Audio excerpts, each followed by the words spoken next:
This is Jordan Poyer, safety for the Buffalo Bills, and you are now listening to Cover One Buffalo Podcast. Let's go.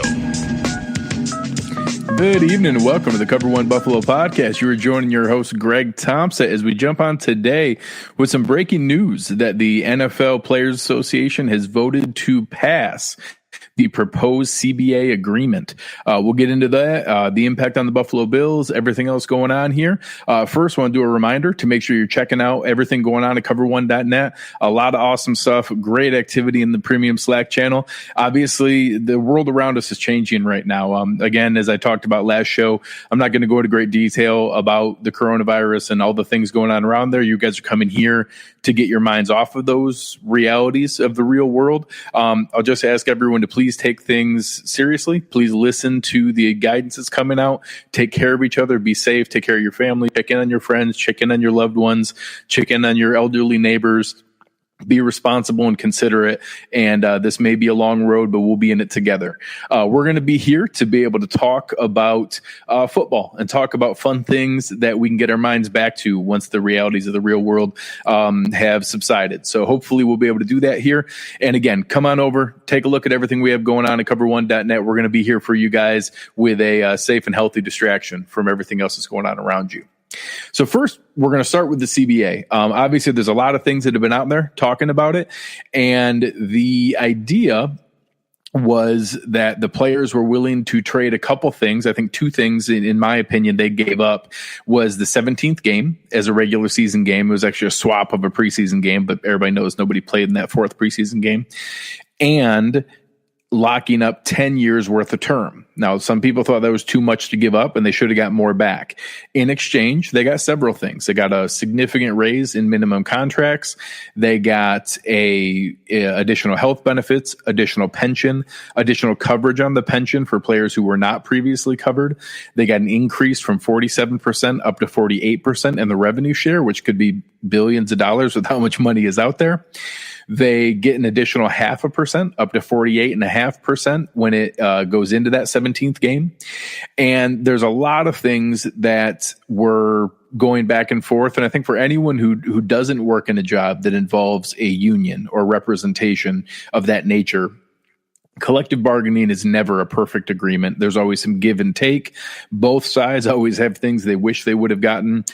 I think this was reasonable in the way that they did it. Ron in the chat is bringing up additional roster sizes. There are more jobs coming with this from a practice squad standpoint. And then I'm still reading a little bit on how the actual roster size works. I think it's kind of a go-between of the practice squad and calling the guy up for up to 2 games that can be a 54th or 55th guy. I don't think it's 55 spots all season long. It's kind of like the September call-up in baseball or the limited redshirt rule in college where you can play some and still maintain practice squad eligibility. So we'll see how that goes. But there are 2 additional practice squad spots. And then in 2022, 2 more up to 14. On the game day roster, I believe there's 2 additional spots, although one has to be an offensive lineman. Every team can now carry an 8th game day offensive lineman. That was often an issue where you saw multiple guys get hurt and people having to go back into a game when they were injured. That's not great for player health. So that's another one. 48 where 47 regular game day spots and a 48th one if it's an 8th offensive lineman, which obviously every team will do. That would be, the difference of rather than most teams carrying 7 where we might have had just Ike Botger and Spencer Long, or just Spencer Long and Ryan Bates, or just Spencer Long and Lader and Waddle, you could now have 3 backup linemen available to you. So that's valuable. Overall, the biggest thing in the short term, I don't think any of those things dramatically impact the Buffalo Bills. I'll talk a little bit about how I think the 17th game is going to go. I've seen a proposal kicked around that I went into a little bit more detail on. So I'll get to that here in a bit. But I don't think any of the other things dramatically change it. I think that when you have a front office that you have a great deal of confidence in, like we obviously do with Brandon Beane, Joe Shane, Gray, Morgan, Gain, all the different guys that they have in that brain trust, having more roster spots is a positive when you think your guys are going to make better decisions than other teams. So I'll take it. There's going to be more cap space. Beane has us in a really good spot from that standpoint, so that's a benefit. One of the short-term things that I wrote about in an article and talked about in a show a little while ago was some of the almost bad luck that could have happened if we went into this final year of the CBA. Some people have heard me talk about the 30% rule. Well, what happened was they built in some kickers in the final year of the CBA, which was 2020 here if we didn't get an extension, that would have kicked in final year provisions. And the final league year meant that, hey, we don't know if there's going to be football next year, so you can't kick the can down the road on any contracts. It meant you couldn't do any, hey, $1 million salary in 2020 and then a $10 million salary in 2021, kicking that can down the road, because in theory, that season might not come. So I get why it was there. The bad luck portion of it is if you had a rookie at the end of their rookie deal in 2020, like, Trey White, Matt Milano, Deion Dawkins, all of a sudden, you couldn't just give them a regular extension. So you would have had to have torn up that final year of their rookie deal, given them a huge salary raise, and do the extension. So a kind of sneaky benefit for the Bills in extending this is now they get the normal provision and are able to move through that, very logically in a normal fashion. And there's a few examples out there of different guys who have already done this, but the Bills are now going to be able to take advantage of, Matt Milano, Deion Dawkins, their final salary here is $1 or $2 million. You can give them a huge signing bonus. You could sign Deion Dawkins for 5 years and $75 million. You could give him $20 million of that up front. Well, that's only a $4 million cap hit this year because it's prorated $5 million or $4 million over each of the 5 years. And then we still get him for the cheap $1 million salary now. And it's a much lesser impact. And then next year, the bigger salary kicks in. That's how extensions should work. We're going to be able to do that now. I don't think it's a direct correlation. I don't think they had them all teed up and now we're going to tomorrow see it, announced. But I do think the order that Bean talked about it is that if free agency goes on as normal, which I think it's possible we see a deferment here, and then the draft happens as normal, which again, it's possible we see a deferment here. But let's see those things happen. I think in May, similar to when we did Jerry Hughes extension last year, we're going to start seeing those announcements. I think Milano and Dawkins are the most likely.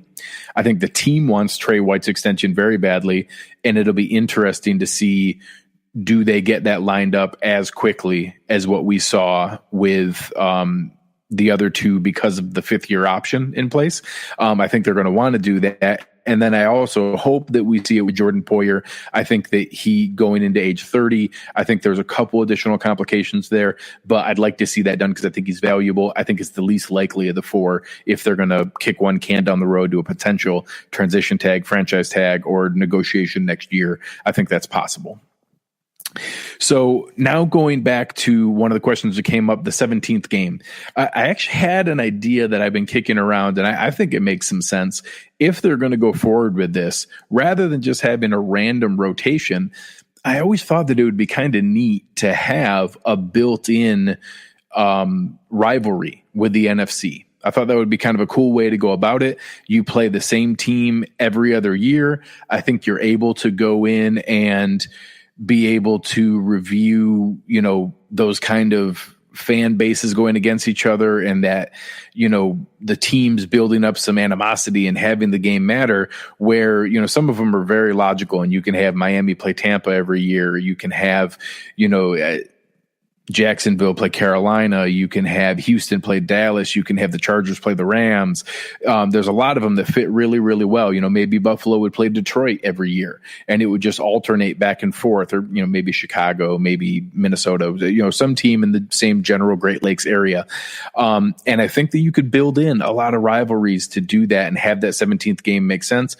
I think you need to be careful with the 9 home games versus 8 away games. And a way to do that is by having one whole conference have all the home games that year. So the teams within that conference fighting for a playoff spot all have the same amount of home versus away. Then the next year it would flip to the AFC, and all the AFC teams would have home games. So all the teams going for the AFC playoff spot would have a home game that year. And that in this theory, Buffalo would host Detroit, and then Detroit would host Buffalo. And the Patriots would host the Giants, and then the next year the Giants would host the Patriots. And you'd be able to go back and forth and have some balance to be able to do that. Now, I've heard a couple different ideas. Some people threw out some things like rotating at an international spot. I think people maybe overestimate how many of those there are. Obviously we know London and Mexico City. I think there might be a stadium in Germany. I think you could possibly do it in Toronto or up in Vancouver. There's a few smaller like MLS style stadiums that you might be able to do it. So I think there are some areas that you could get into with that. But I actually think that just having a rotating NFC team is the most likely. They may do it in the similar fashion of how it's that other fill-in game from the conference or division we're not playing within the conference, where you play the second ranked team in that division rotating each year. You might have something like that instead of a built-in rivalry, but I think the rivalry could be fun. Rick in the chat is bringing up, Jets Giants. It could be something as simple as that. Obviously that's an easy one in-house. So I think things like that, having, or maybe it's the Jets in Philadelphia, maybe it's Washington and Baltimore. I think there's a couple really easy ones that fit in really well and could be able to have a fun built-in rivalry every year. That I think that's something that the owners would buy into and would have a lot of marketing value.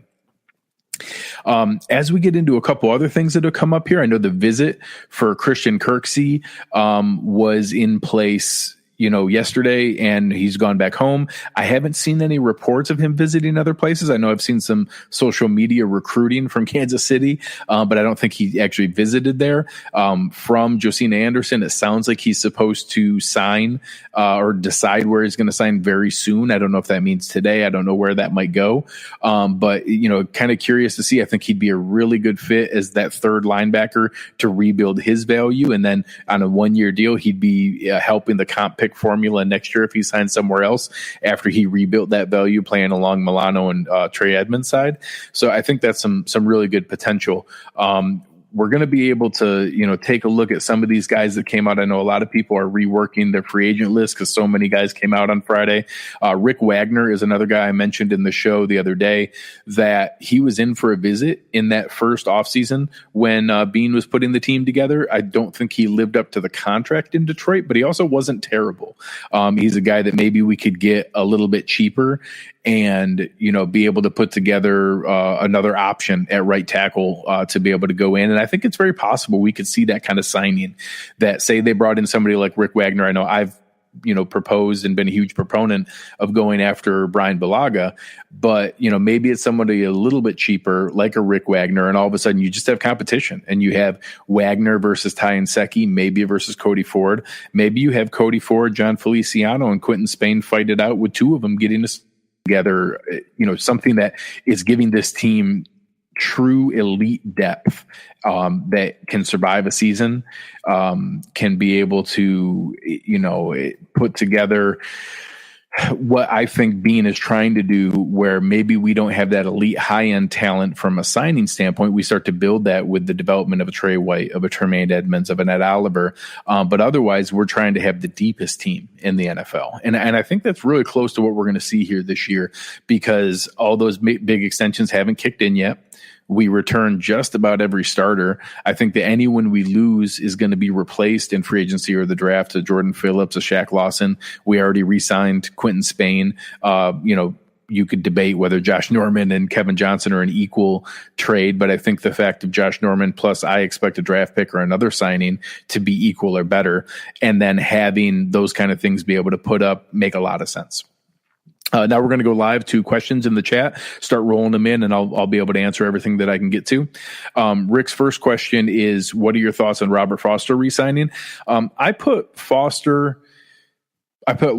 Robert Foster and Jason Kroom in one column and Levi Wallace in the other. So all three of them signed their exclusive rights free agent deal.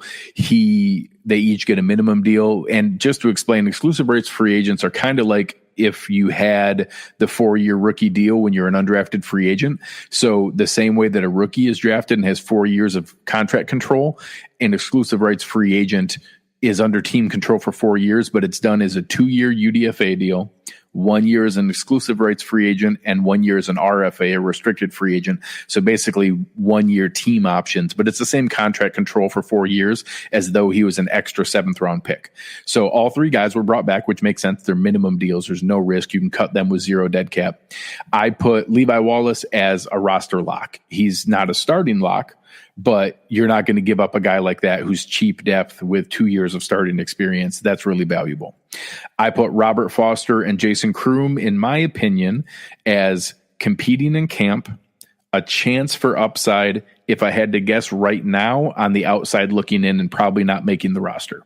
I don't know that that's a guarantee. That can change. We obviously also saw some flashes at the end of that rookie year from Robert Foster, and then a pretty poor second year with some special teams upside. If he hangs on as a sixth guy because of the special teams ability, I could see that. Right now, I would guess Robert Foster doesn't make the roster because I expect a free agent signing and 2 more draft picks. And I expect some really good guys like Robert Foster, Duke Williams, and Isaiah McKenzie to maybe all not make the roster because we added so much talent. So we'll see, or they're all competing for one roster spot. That's a good question. Joaquim's, our man Storm is going in and asking about what does Ngakoue change based on Calais Campbell being traded to the Ravens. So one, the Calais Campbell trade is interesting. I know some fans are like, oh man, why didn't Bean do that? Well, first, a couple things. The Ravens have a hole at defensive tackle. They have some cap space, and they can afford to take that on. He's $16 million at 34 years old. There are some players I'd be willing to do that with, but I don't know if the defensive tackle is where I'd want to spend $16 million on a 34-year-old guy. If we were taking a big swing on an older player on a 1-year deal, I'd trade for AJ Green pretty cheap. I'd trade for, maybe a Chandler Jones pretty cheap. There's some different positions I'd give up a big contract to take on. I don't know if I'd do it at defensive tackle. But Calais Campbell's a stud. So I get that. I think that Calais Campbell leaving helps Jacksonville create the cap room to make it more likely that they keep Yannick Ngakoue. That hurts my soul. I'd love to go after Yannick Ngakoue. I don't think we're going to give up the draft pick plus the $100 million deal that he's going to want.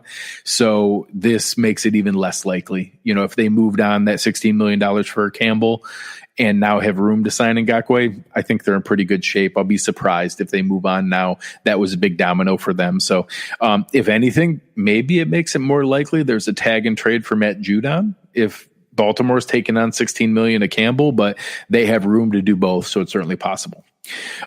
Nick Lowe is asking if Trey White's going to break $20 million. I don't think so. That's a big, big number. The highest rookie or the highest cornerback contract right now is 15.25 with Xavier Howard out of Miami, or Xavier Howard. And I do think it can get to 16, 16 and a half, 17, 17 and a half, 18. And I think that's the kind of escalator you see as Trey White, Jalen Ramsey, Marlon Humphrey, Marcus Lattimore, all those guys come up for signings all at the same time. So if Trey ends up at 17 and a half, I'm good. 18 million, I'm fine. He deserves to be one of the highest paid corners in the league. I just don't know exactly where that falls, but I don't expect it to get to 20. Steve Coleman was asking, what are the new cap space for the CBA? So the official salary cap for 2020 is $198.2 million. All the calculations that I had been doing and the guys that over the cap, I talk a lot with, Mike Giannitti at Spot Track and Jason and Brad over the cap. We were all using 199 flat as the estimate. So it was only $800,000 less. So with the moves the Bills have done, which is, the restructuring of Star Lotulelei, the restructuring of Tyler Croft, bringing back the minimum guys, which didn't have a big impact, but maybe cost $100,000 more than the bare minimum guys they were before for Kroom, Foster, and Wallace. Signing of Quentin Spain, the signing of Josh Norman, all those together, I have the Bills at 72 million in cap space. Obviously, we got to wait for the details to come out on Quentin Spain. That's assuming it's exactly $5 million. I think it's a little bit less than that. So 72, maybe 73 million, but it's that ballpark. So we'll see where that ends up going. The next question from Dan Garris was, do you see the Bills making any significant moves on the O-line and free agency or just depth acquisitions? I talked about that a little bit with the Rick Wagner signing. I'd love to see someone like Brian Bulaga.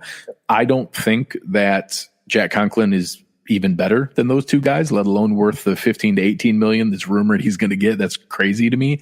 I think he's good. I don't think he's special. He doesn't deserve to be paid there.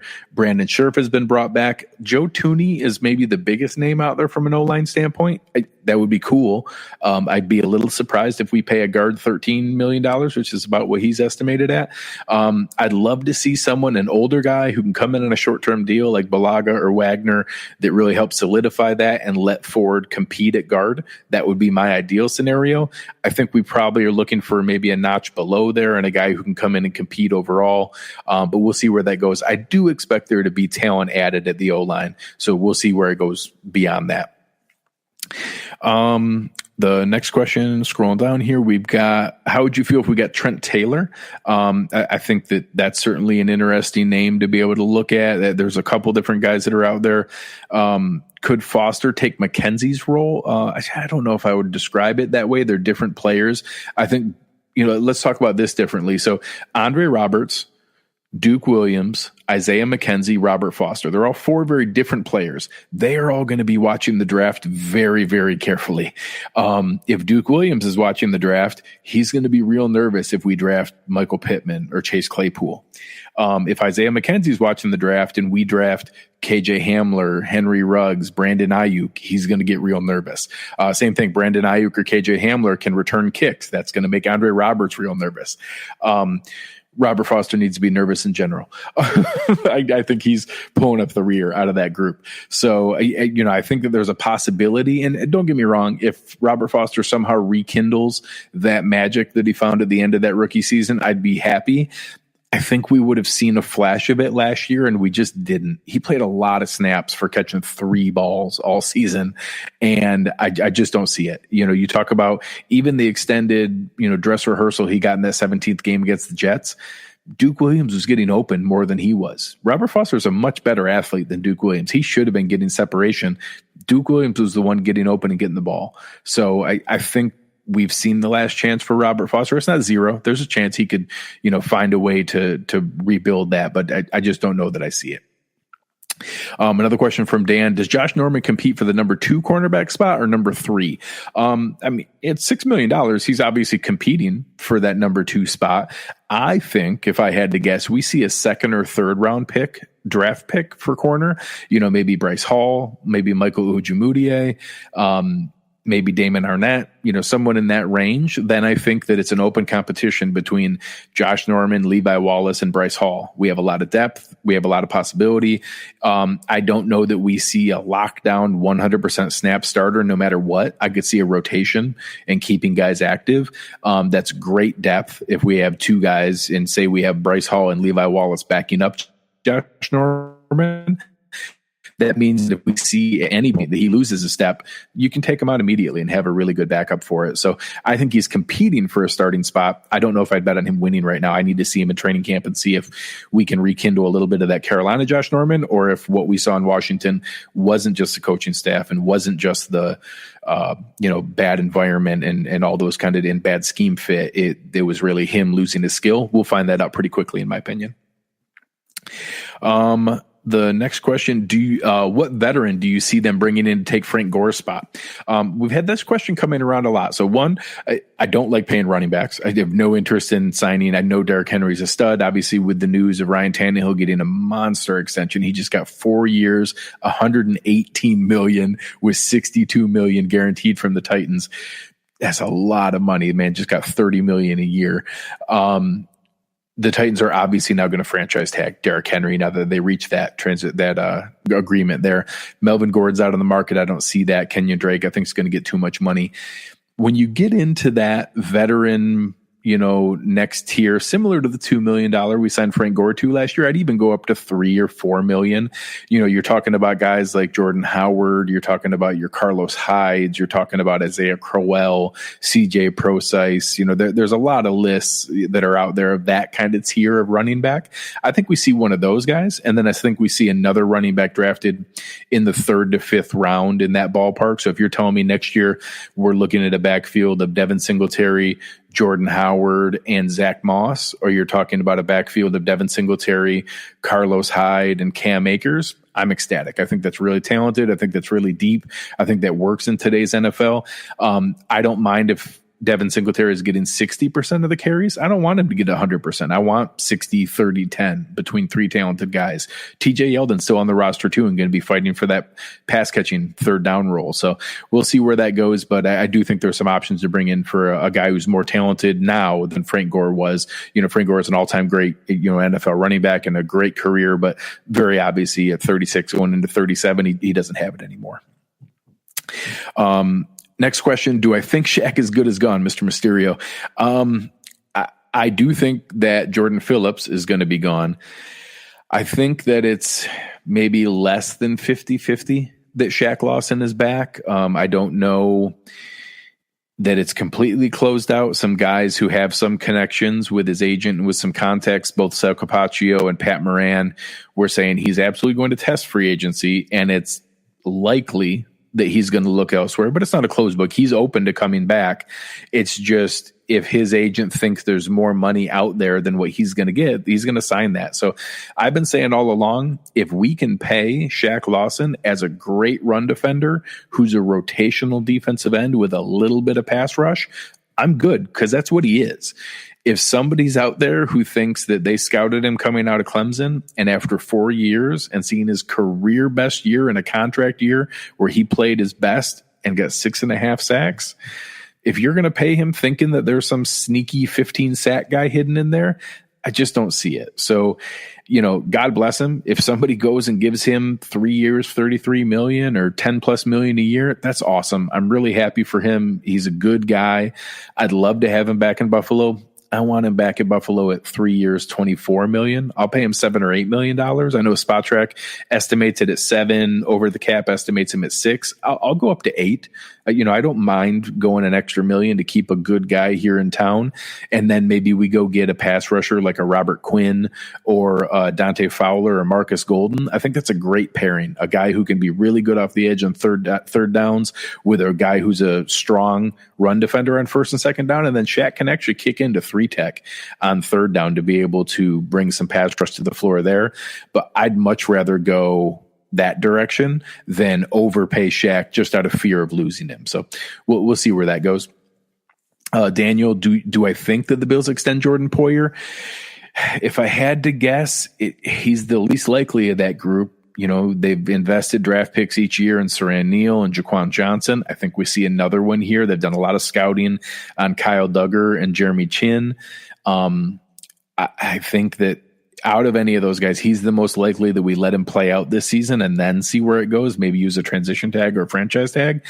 I like Jordan Poyer. I think he brings a lot of good energy here. He was one of the first big signings of this team in this regime, and I think he's earned a big rate. So I think he's going to get paid by someone. I hope it's Buffalo. If you, really push me for an answer right now, I'd say it's less than 50-50. I'd guess that it's more likely that he just plays out this year and then leaves than gets the extension. I don't think there's some pending holdout. I think that he knows he needs to play well to get that big contract. So I don't think we see a holdout, but I certainly think he'd feel better if he got that extension, and I understand why. He's earned it. He's severely outplayed this deal, so I would respect it if he felt that way, but I don't know that I anticipate anything. I know some people read into his spouse's tweets and things like that, but she's her own person. She certainly doesn't speak on his behalf and has her own social media following for attention. So I don't think people who are trying to connect that, I think, are reaching a little bit. But the idea that we may have one more year of Jordan Poyer and then he may go elsewhere is real. Brian Klein asking about Grosse Matos being a great fit. I think Yetur Grosse Matos is exactly what you said. I think he is a perfect pairing with Jerry Hughes. Hughes has 2 more years on his contract. Yetur Grosse Matos is a toolsy guy.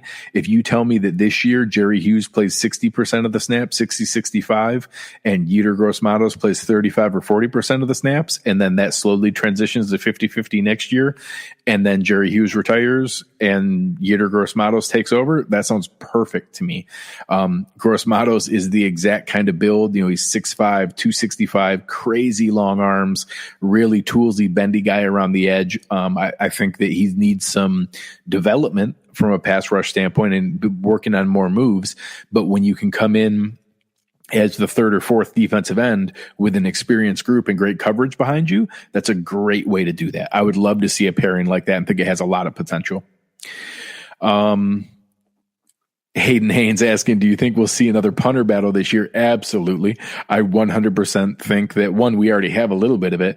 You know, they brought in the Norwegian Kari Vedvik, who was a bad place kicker, but an okay punter. Both Vedvik and Corey Bojorquez are a bit more volatile than what I would like as a punter. So I actually am a big fan of going and drafting Mann out of Texas A&M or Michael Turk out of Arizona State. I'd rather invest a 5th or 6th round pick. We have 2 5ths and 3 6ths.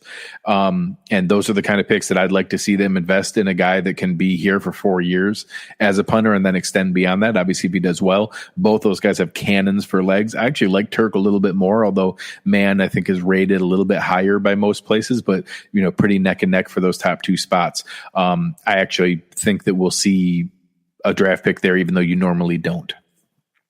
We'll go with just a couple more questions here. And I know that I mentioned this earlier. If I had to rank the player extensions from most to least likely or most important, obviously Trey White's the most important. He's the most talented player on our team. You need to extend him. The 5th-year option gives a little bit of wiggle room. I think it's 95% plus that Trey White is extended in Buffalo and here for the long term. I think it's 50-50 whether that happens this offseason or next offseason. I don't think it's a guarantee it happens this offseason.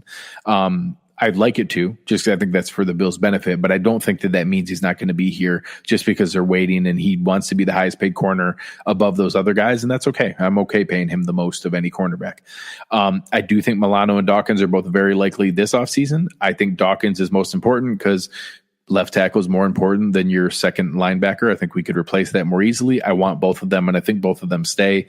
And then Poyer is third because I think with the way our secondary is, how talented it is, having Jaquan Johnson, Dean Marlowe, Saran Neal, maybe a draft pick like Chin or Duggar this year, you could get by easier without him, even though I'd like to keep him. Just a couple more things here. A question on Laviska Shenault. I don't asking if he's out of the picture or reach in the first round.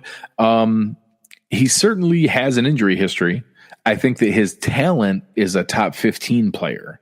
Then the injury history brings it down a little bit. Then when you add in a historically deep wide receiver draft, what I think his challenge is going to be is that I think there are 3 top wide receivers, then a group of 6. I think he's in that 6. I think that you have you have Jefferson, you have Ayuk, you have T. Higgins, you have Shenault, you have Denzel Mims. You have some really talented players, and that he's in that mix, and that a team that checks out his medical and gives him the thumbs up and says, hey, I think we're good here, he could go in that range. Now, I'd feel a lot better if we got, Clavon Chason or, I don't know, Tristan Wirfs or some, really easy stud at 22. And then Shenault was falling and we traded up from 54 to 45 to get him and gave up a 4th or a 5th and a 6th or something like that to move up a little bit. I think that would make me happier to get Shenault because he was the last of that 6 that was left rather than the first of that 6 that's off the board. But I honestly feel that way with any of them. I'd be happy trading up or waiting till 54 to get Jefferson, to get Denzel Mims, to get T. Higgins, to get Brandon Ayuk, Jalen Reagor, any of those guys. I think they're all pretty equal and really, really talented and could be a wide receiver 1 in the future. So I'm okay waiting and just getting one of them that's falling a little bit. And that fits Brandon Beane's MO in that he waits for talent tiers and then goes up and snags the last guy. Go look at the tackles who are drafted after Cody Ford. Look at the tight ends who are drafted after Dawson Knox. Look at the linebackers drafted after Tremaine Edmonds. There was a material drop off in talent. So he's shown a propensity to be able to go up and snag that kind of guy when he sees a talent tier falling off. Last couple questions here. being able to look at a guy out there that I think can be like Jordan Phillips that we could bring in. There's a name that I really like. So obviously some people have connected Vernon Butler because of the Carolina connection, and that makes sense. I think he's certainly in the running for that.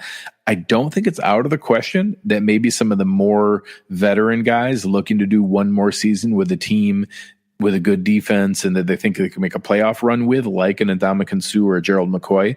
I actually don't think that's out of the question. It depends on what they think their price tag still is. The name that really intrigues me is Malik Collins. He's a guy who's been really good in Dallas. Dallas is about to give out a lot of money with guys needing, they already way overpaid Zeke. Their offensive line's crazy expensive. They have Jalen Smith and, Leighton Vander Esch coming up pretty soon. They're going to have to give huge deals to maybe Byron Jones and then figuring out what to do with Dak Prescott and Amari Cooper. I think Malik Collins is a guy who could fall through the cracks and normally would have been re-signed there. He's a really good 3-tech. I think he'd be a great pairing with Ed Oliver with his development and be able to bring in a nice punch when Oliver's off the field. I think he'd be my wish list pick for a replacement for Jordan Phillips at maybe a better price tag, even though he might be as good or better of a player. All right. One last question here. Am I predicting DN, cornerback, wide receiver, things like that in round 1 or round 2? I really want one of the top tiers of talent. If you could tell me we can get one of those top 3 receivers, top 2 defensive ends, top 4 offensive tackles, top 2 cornerbacks, I just want one of those guys to fall. So whether that ends up being, Tristan Wirfs, Jedrick Wills, Andrew Thomas, Mekhi Becton, whether that ends up being Clavon Chason, it's obviously not going to be Chase Young. If you're telling me we can get, Christian Fulton or CJ Henderson, it's not going to be Okudah. We can get Jerry Jeudy, CeeDee Lamb, Henry Ruggs. I want one of those elite talents. I think it's very possible that all of those guys go in the top 20. And that's when I really hope we see Brandon Beane trade down for the first time. We haven't seen that yet. I think that would be a really good way to maximize value, trade down, still get one of those same guys in the late 30s or early 40s, plus pick up an extra second round pick. So you're telling me that, I know one trade that was kicked around was maybe we give up our 1st and 4th to Kansas City for their 31 and 62. I think that you could then walk away with, Denzel Mims at 31 and, move up a little bit there, maybe Yetur Grosse Matos there at 31. And then you still get a Jalen Reagor or a Denzel Mims and you get a Bryce Hall and you get a Kyle Duggar, and getting 3 of those talents in what I think is a pretty even tier between 20 and 60. I think there's a really deep group in that pocket. I'd love to see a move like that where you walk away with 3 of those guys instead of just 2. All right, last one here. Andy Falcons asked, what if the Bills traded up for Chase Young? I don't know. You guys would have to tell my kids about it because I would die. I would pass away from a heart attack immediately. That is the kind of absolute perfect world scenario. I was joking about like a Mike Ditka, Ricky Williams.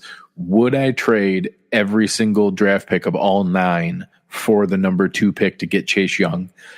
And it's shocking how close the answer is to yes. I don't know if I would. 9 picks altogether is a lot, but pressure like a Chase Young that I think can beat one-on-one pressure, can create a game-wrecking presence by themselves. All of a sudden, Ed Oliver gets fewer double teams. We maximize the value of these last 2 years of Jerry Hughes' contract where he's getting secondary pressure. It makes our incredible coverage of our back 7, which is already the best in the NFL. It's a reason we've had the top pass defense here. It certainly isn't because our game-wrecking pass rush.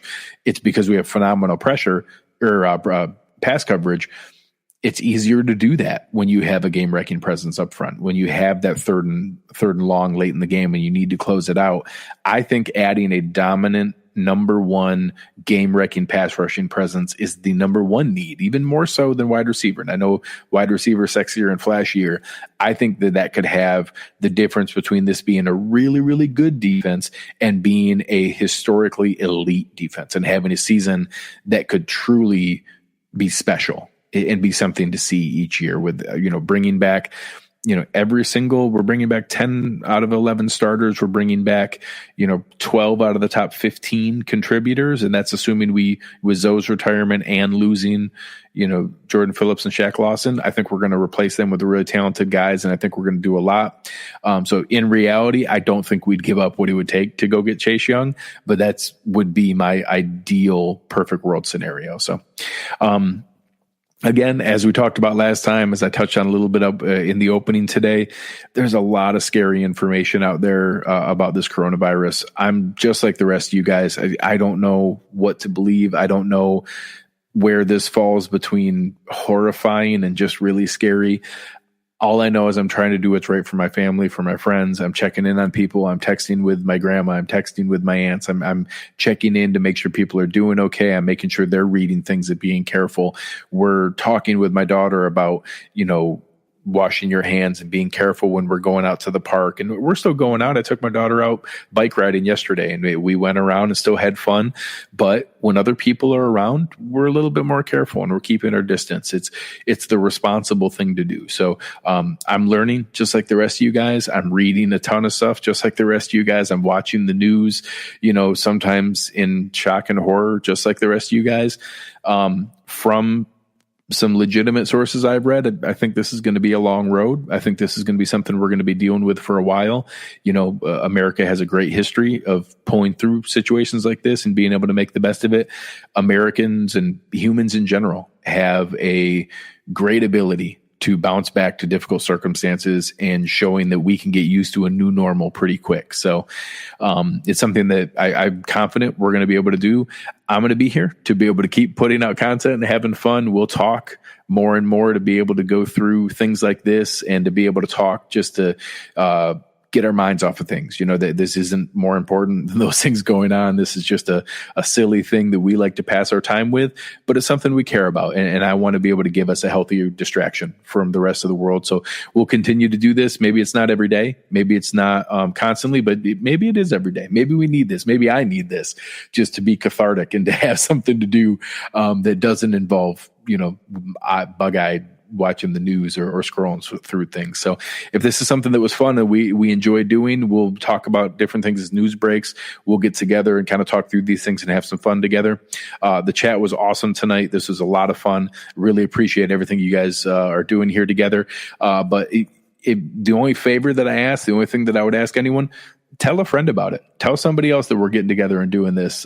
Give me a rating, give me a review, give me a like here. Make sure you're subscribing and hitting the alert. I'm going to try to do this maybe every afternoon. We'll see how it goes from there. I'm able to work from home and do a lot of things that direction. So I plan to carve out some time and maybe do this most days, if not every day, and then tell some other people about it, and we'll have some fun together. So you've been listening to Cover One Buffalo, and we are out.